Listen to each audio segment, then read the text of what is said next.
Hello friends, welcome back to our channel. In today's video, we are going to be answering a few questions and also doing a little bit of cooking, as usual.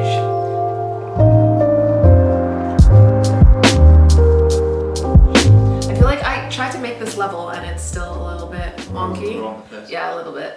I tried. But if you saw one of our previous videos where we've just been going over a few questions, this is basically going to be like that. So I have a question for you. Here we go. What would you do with your life if you were suddenly awarded $1 billion? Live it. What is live it? Because your kind of live it is definitely different too. I wouldn't be doing any more 13-hour shifts. Yeah, you did a 13-hour shift. Oh, it's such a, like, well, where would you even start with that amount of money? Oh, I could start. How about you marinate on it? And I'll tell you what I would do. I would definitely have like rental properties in in like different places, and then I would love to have like a beauty salon again. Did you say rental properties? Yeah. You wouldn't need an income on that money? It doesn't matter. But think just about buy them and leave them. but think about all the other things that you could do with that money. Like the more you make. This is it's an interesting thing because I find like even amongst Christian culture, like sometimes they're not saying that this is what you're doing, but amongst Christian culture, sometimes people can be a little bit funny about people that make a lot of money. But I've always been of the mindset of like the more money that you make is the more money you could potentially help people with. Yeah, it's true. I would give loads to charity if I did that. Yeah, but then you would then run out. Whereas if you got that money to make money for you, who's the entrepreneur? Who's the 9-to-5 employee? Okay, it doesn't matter. It doesn't matter. I think like they understand like where we would I wouldn't give it all to charity. Don't get me wrong. I'd still be like pretty greedy and buy clothes. Yeah, buy suits, designer suits. Do you know what? Cars? I wouldn't even buy. I would still probably be driving around in my Fiesta. Yeah. I would. The cars. I would have a Tesla. Care less. I couldn't care less. Tesla.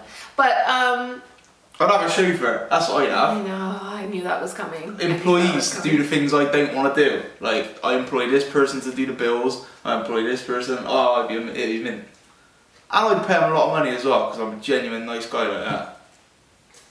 What should a healthy relationship provide for the people in it?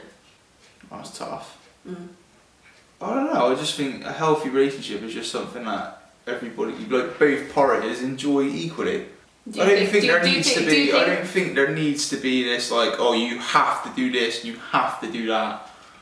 Like, do you think? Okay, I have a question. Do you think healthy and enjoy is two similar words? Well, I think see how you could have a healthy relationship and not enjoy it. I have a healthy relationship with people, but it's because I keep them at a boundary. Yeah, but I feel like that's not. And I don't enjoy that relationship necessarily. So are we talking about any relationship? Or are we talking about... it says, what should a healthy relationship provide for the people in it? Healthy relationship provide. I'll start. I think a healthy relationship should provide a clear path for communication. Yeah. Because I think once you can communicate something, then it's like you can get anywhere with any person. Yeah, if your wires are crossed all the time, you're just like banging your head against a brick wall, aren't you? And then I think because it says provide for the people in it, I think it all starts with communication. Yeah, and that's one area that I fall down on in this sometimes because I do bury my head in the sand, or sometimes I people please. I call Paul Ostrich Davis. Yeah. But the thing is that... But if I've got to come to someone with something I know they're not going to like, I do struggle. You literally bury your head in the sand, but I think the thing to remember about that is just using that ostrich analogy. That doesn't mean that life isn't going on around them. Yeah, because they couldn't care less when they come to me. Right. Okay, so last question for this video, and then we're going to have some dinner, which we'll show you what we're having. Right.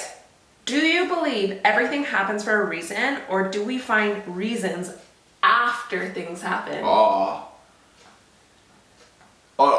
think everything happens for a reason. I think everything happens for a reason, unless you're in England where they find some... It's ghosts. It's ghosts. It's ghosts. It's somebody that's died. Yeah. Here's the thing, right? Is that I've been begging him to sit down and film this video with me. Like, when I tell you, I've literally been asking him to sit down with me to film for about 4 weeks now, and it's 4 o'clock, and I've been asking since we got up this morning at 10. And then the phone rings. 5 minutes into filming. Right. So, the question. Everything happens for a reason, or do we find reasons? I think it depends. I think it depends on the state of mind that you're in and the type of person you are. I think that if you're very analytical, you're very is pragmatic the word? I'm not going to look it up right now, but hopefully I use that in the right sense. I know it's a word, but I think it's pragmatic for this circumstance right now. But if you are all of that, I think that you've got we are people of faith, but I feel like we don't over-spiritualize things. And I don't want to say over-spiritualize just in the Christian sense, but in the woo-woo sense, in the, I don't believe things are predetermined. I think, and the reason why I think that is because if you're unhealthy and if you're eating rubbish all the time, you are going to get fat. That's going to bring on a heart attack. That doesn't mean that you're always going to have a heart attack. You're contributing to that. But I do think there are little nudges that you get. So sort of something's falling from a building and you just have that instinct to move. I think that happens for a reason, and that's a reason I don't know why. I can look at tons of moments in my life, like even me just moving to the UK where it didn't work out before, and then it all fell into place. And then it literally every door was open for me. Again, not to over spiritualize it, but I think sometimes, some things do happen for a reason.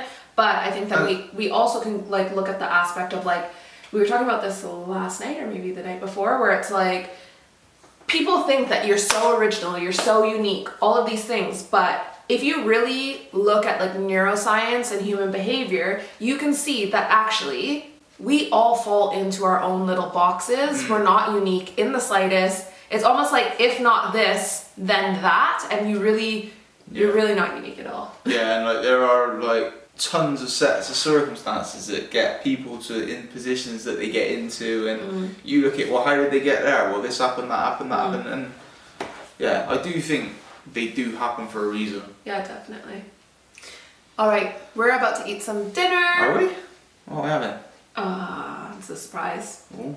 So, let's roll dinner time. We'll show you what we're having. And see you in the next one. Yeah. Bye. Hope you enjoyed it. Hope you enjoyed it. I wanna hear you say that you only want me.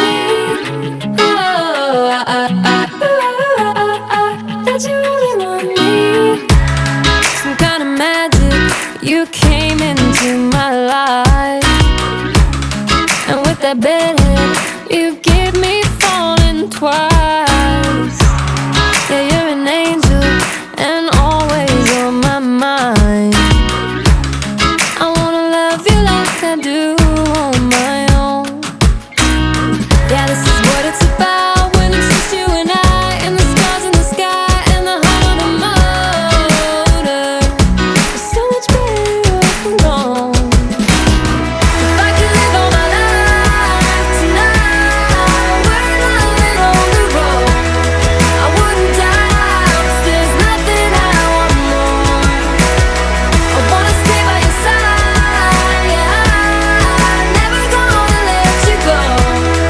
Tell me I'm the one you're thinking of. I wanna hear you say